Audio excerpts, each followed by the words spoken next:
enfants, vous allez bien? Est-ce que vous vous rappelez de ce qu'on a parlé la semaine dernière, hein? Eh bien, c'est de Joseph, le fils de Jacob, qui faisait des rêves spéciaux et qui a même été jeté dans un puits et vendu comme esclave par ses 10 frères qui étaient jaloux de lui. Vous vous souvenez? Ah, eh bien, vous savez, après cela, les personnes qui l'avaient acheté ont décidé de le vendre comme esclave à Potiphar, un des commandants de l'armée du Pharaon. Vous imaginez les enfants? Joseph était loin de sa famille et en plus dans un endroit qu'il ne connaissait pas. Mais attention, il n'était pas seul. Et vous savez pourquoi? Parce que Dieu était avec lui. Eh oui, et vous savez, Joseph n'est même pas resté fâché avec ses frères, car il confiait en Dieu et il savait que Dieu allait l'aider à s'en sortir dans cette terre inconnue. Vous savez aussi les enfants, eh bien, Joseph faisait tout ce qu'on lui demandait de faire avec le plus grand amour. Pourquoi à votre avis? Parce qu'il le faisait comme si c'était pour Dieu. Et grâce à cela, tout ce qu'il entreprenait était béni. Et aussi, grâce à cela, eh bien, vous savez, Potiphar l'a nommé maître. Ça veut dire que si Potiphar n'était pas là, c'était Joseph qui dirigeait la maison et qui donnait des ordres aux autres employés. Et vous savez les enfants, Potiphar ne se préoccupait de rien car il avait confiance en Joseph et en son travail.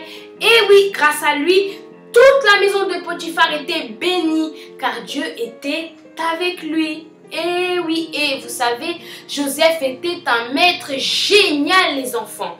Il était responsable, il était plein de bonté et il était très beau. Et les enfants, vous n'imaginerez jamais ce qui s'est passé.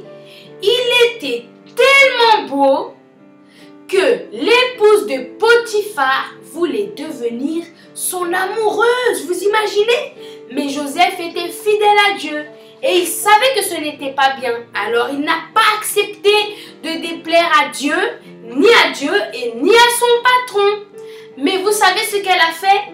Après que Joseph ait refusé cela, elle était très énervée et elle est partie mentir à son mari en disant que c'était Joseph qui voulait qu'elle devienne son amoureuse. Ah là là là là là là.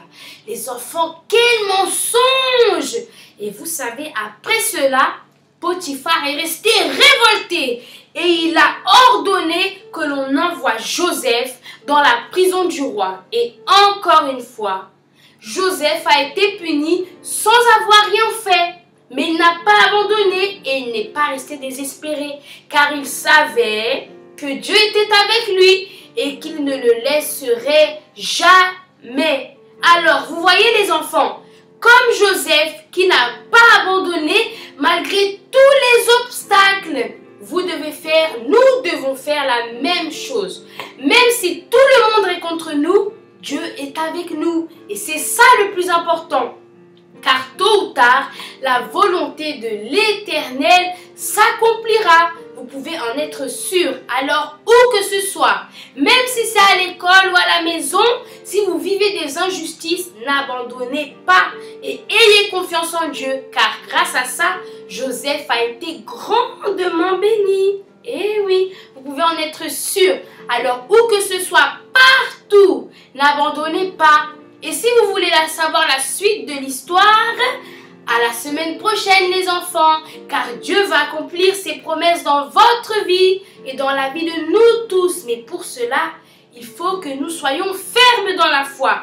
Même s'il y a des grâces que nous n'avons pas encore reçues, si maintenant vous êtes en train de traverser un moment difficile, vous savez, il faut persévérer. Mais à votre avis, c'est quoi persévérer, hein?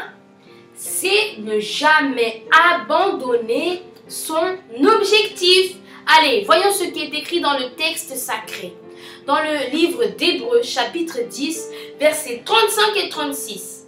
N'abandonnez donc pas votre assurance à laquelle est attachée une grande rémunération, car vous avez besoin de persévérance afin qu'après avoir accompli la volonté de Dieu, vous obteniez ce qui vous est promis. Vous voyez les enfants, c'est formidable ce qui est écrit dans la parole de Dieu. Pour cela, n'oubliez pas, soyez toujours persévérants et n'abandonnez jamais. Et aussi, si vous voulez savoir la suite de l'histoire de Joseph, on se dit à la semaine prochaine. Que Dieu vous bénisse.